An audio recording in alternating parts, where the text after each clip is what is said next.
हसन इकबाल साहब, कमरुज़्ज़मा कायरा ने रिस्पॉन्ड किया। एक तो दायरे बड़ी नाराज़ है पाकिस्तान पीपल्स पार्टी के, आपकी तरफ से शो कॉज नोटिस भेजा गया पीडीएम की तरफ से। वो कह रहे हैं जमात ने अपने आप को मास्टर समझ लिया है, इस शो कॉज को उनकी नज़र में तो रद्दी की टोकरी में फेंक देना चाहिए। साथ में वो कह रहे हैं आपका अपना दिल चाहता है तो आप पीटीआई के साथ अलायंस करके सेनेट के इंतखाबात लड़ लेते हैं। पंजाब में जुबैर साहब दो दफ़ा आर्मी चीफ से मिल लेते हैं। दूसरी जमातों पर आपका ये रवैया है, हालांकि कंसेंसस से फैसले होने थे, ये नहीं होना था कि जी अक्सरियत से फैसले होंगे। जी देखिए, मैं नहीं समझता कि मुनासिब उनका ये एलिगेशन है।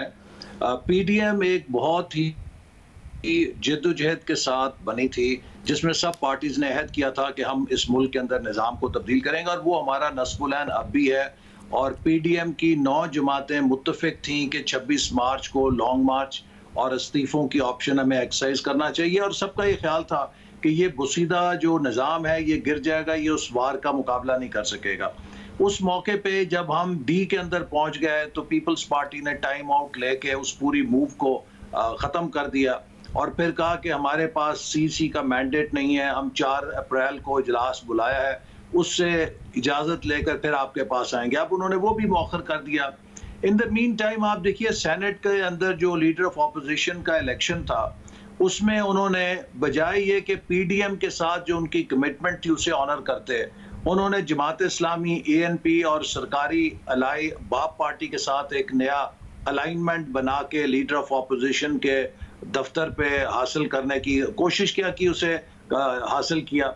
तो ये वो चीज़ें हैं जिनसे बड़ी बात-ए-तमादी पैदा हुई है। चूँकि देखिए, ये जो हमारा अलायंस है ये कोई इंतखाबी अलायंस नहीं है।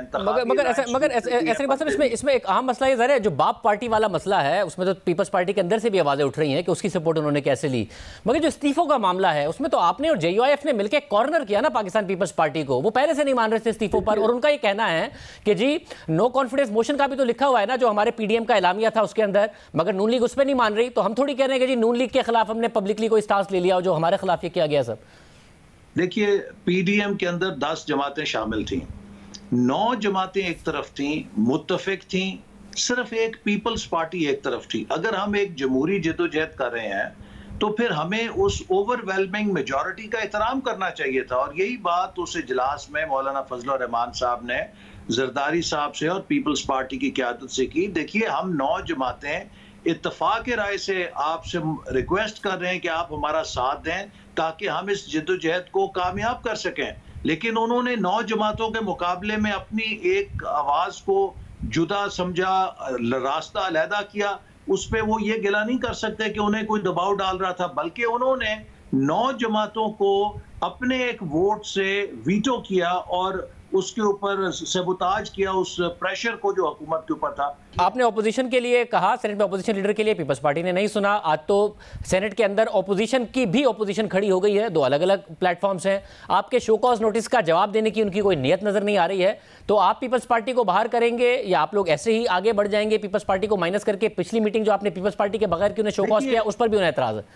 अब अगर पीपल्स पार्टी इसी तरह इसी रवैये पे रहती है तो मेरा ख्याल है कि फिर शायद एक इम्कान इसके अंदर, जैसे कहते हैं हर क्राइसिस में एक अपॉर्चुनिटी होती है, पीडीएम की जो बाकी मादा जमातें हैं इनमें बहुत हम आंगी है, और हो सकता है कि ये पीडीएम जमातें एक इंतखाबी इत्तेहाद के अंदर ढल जाएं जो कि अगले इलेक्शन में एक बहुत पोटेंट फोर्स होगा। मगर ऐसे इकबाल साहब, 2 चीज़ें क्लियर हैं। एक तो आपको शो कॉज का जवाब नहीं आएगा, दूसरा आपको इस्तीफे की लिए हाँ नहीं मिलेगी पीपल्स पार्टी की तरफ से। तो उस सूरत में फिर ये समझा जाए कि आप उनके बगैर आगे बढ़ेंगे, क्योंकि उसके बगैर आप इस्तीफा तो आपने खुद ने भी नहीं देना है, तो फिर आगे क्या बढ़ेंगे आप?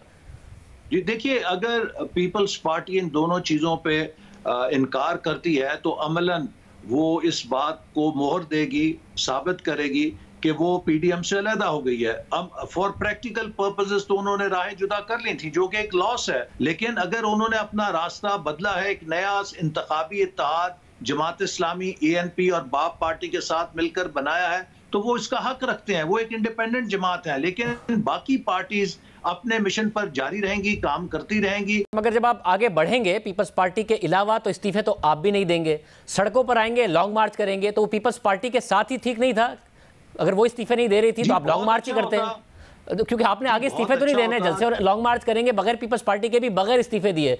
तो आप लोगों ने अपनी जल्दबाजी में पीपल्स पार्टी को जाया कर दिया। फिर नहीं, ऐसी जल्दबाजी नहीं की। देखिए, हमने 6 महीने की जद्दोजहद के बाद सिचुएशन को राइट किया था। सिचुएशन बिल्कुल राइट थी। अगर लॉन्ग मार्च के साथ इस्तीफे होते ये निजाम गिर जाना था, और ये बेल आउट दिया है पीपल्स पार्टी ने 9 जमातों का साथ ना देकर और सिर्फ अपनी एक अलहदा राह अपना के। हम इसके बाद अपनी जद्दोजहद जारी रखेंगे और इस्तीफे जो है वो उस सूरत में जरूर दिए जा सकते हैं कि अगर स्ट्रीट के ऊपर वैसा माहौल बन जाए, लेकिन उस सूरत में हम इस्तीफे कभी नहीं देंगे कि हम पीपल्स पार्टी और काफ लीग के लिए हल्के खाली छोड़ दें कि वो ज़िमनी इलेक्शन के अंदर आके हमारी नशिस्तों पर बैठ जाएं। इतनी सियासी सूझबूझ हमें भी है